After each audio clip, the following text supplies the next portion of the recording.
Sinabi kong luhod. Luhod. Sir, may gagawin pa po pala ako. Sige, I'll leave you to it. Okay, Charles, could you provide the overview updates regarding the SOA to the new penthouse? What happened? Ma'am, fully paid na po si Mr. Yaso. Nakapag-bayad na po siya ng unit payment, registration fees, tsaka admin fees, ma'am. So, okay na po lahat. Okay, that's perfect. How about you, Mika? What happened to our payables for the month of November? Is it all done? Opo ma'am, nakapagbayad naman na po sila. Na-receive na po namin yung payment. Sure? Okay, that's good. Mr. RJ, would you like to add up? Oh, okay. So, as the manager of this company, I would like the two of you to know the ins and outs of these projects. Kasi yung clients natin are the most important people here. Do you understand that? Okay then, so that's all for today. Meeting adjourned.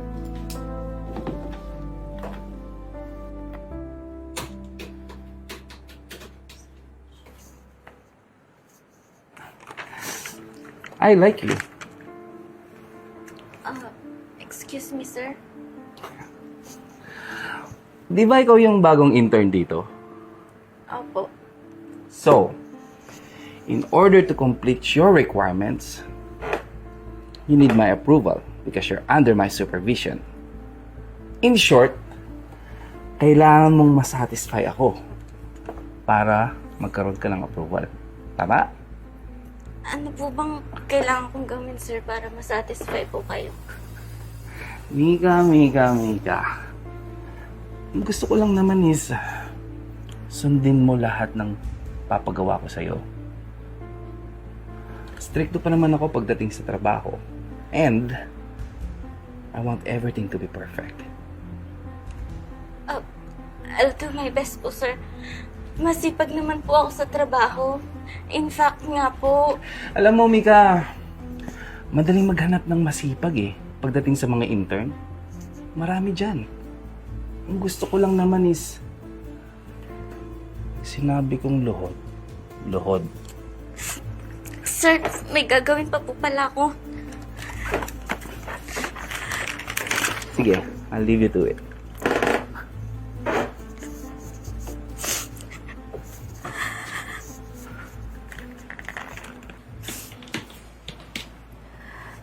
Miss V, Yes, Mika. pwede ko po ba kayong makausap? What can I do for you? Alam mo, napaka-busy ko ngayon Ang dami nating projects na kailangan tapusin. So please don't waste my time. Anong kailangan mo?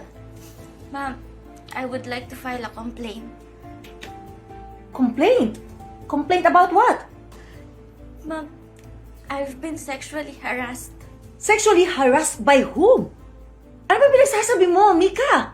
Hindi maganda to Alam mo naman, napaka-critical nitong araw na to kasi ang dami nating projects na kailangan tapusin at ayoko maging rason to para masira yung operation natin. What's going on? Ma'am, sigurado po ako Si Sir RJ po, siya po yung nangaharas sa akin. Lagi niya po akong hinihipuan. Lagi niya po akong sinasabihan ng hindi kaaya-ayang mga salita. That's impossible, Mika, dahil imposible yon. Pamilyadong tao si Mr. RJ at kilalang kilala ko siya. Kaya hindi mo siya pwedeng sirain. Ma'am, nagawa niya na nga po sa akin Kung hindi po kayo naniniwala, pwede naman po. Enough, Mika!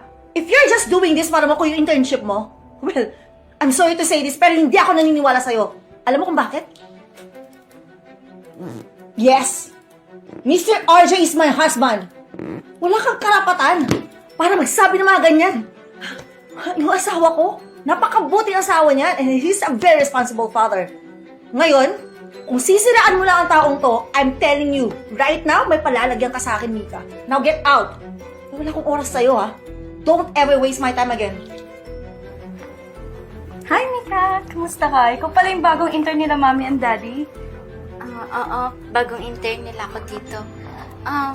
Mauna na muna ako May gagawin pa kasi ako Oh, sige. Bye! Oh, by the way, mag-coffee tayo later? Let's catch up. Sige. Okay. Sige, bye! Hi, Mom! How are you? How's your day?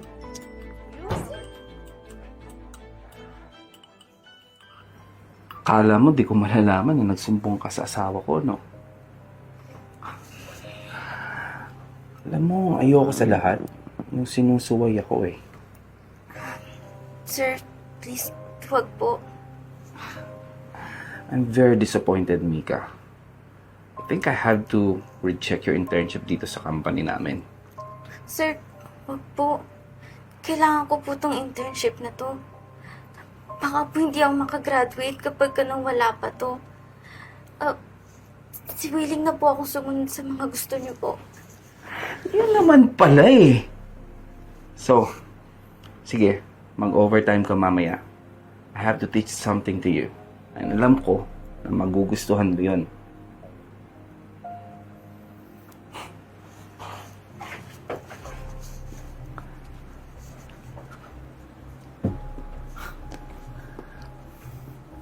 Mabuti naman nandito ka. Akala ko pa naman ayaw mo eh. Pakipot ka lang pala talaga. Don't worry. Akong bahala sa'yo. Tayo-tayo lang yung makakaalam nito. And I'll make sure na I'll recommend you to my wife. I'll tell her na masunurin kang intern, na very good ka, at sinusunod mo lahat ng gusto ko. But before that, I have something that you have. Yung pinaka-tinatago-tago mo. Teka lang, bakit ba nakayuko ka? Humarap ka nga sa akin. Daddy, I can't believe on what you are doing. Anak, how come? RJ! How could you do this? Ha? Alam mo, nung una, hindi pa ako naniniwala eh. Na kaya mong gawin itong kababuyan na to. How could you do this to our own child? Ha? Babae pa man din naman yung anak natin. Paano mong gawin to sa anak natin, ha? Honey, I can explain. Di ko naman kasi alam na siya yung anak natin eh. Teka, ano bang nangyayari dito? Daddy, si Mika, kaklase ko yan. Sinabi niya sa akin lahat-lahat ng ginawa mo. Ano, Mika? Ready ka na? Tara, coffee tayo. Uy, okay ka lang? Sorry. Jamie, may sasabihin sana ako sa'yo eh. Ano yun? Yung daddy mo kasi, lagi niya ako pinupunta.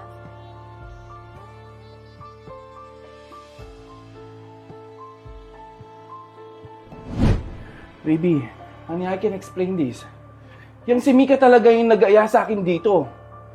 She want this internship badly. Kaya binigyan niya ako ng deal. That's the reason why I'm here. Because I will take down her offer. Bullshit! Hindi ang narinig namin, RJ. Rinig na rinig ko kung gaano mo binabago itong sarili mong anak at pati na tong kasama natin dito. My God, RJ.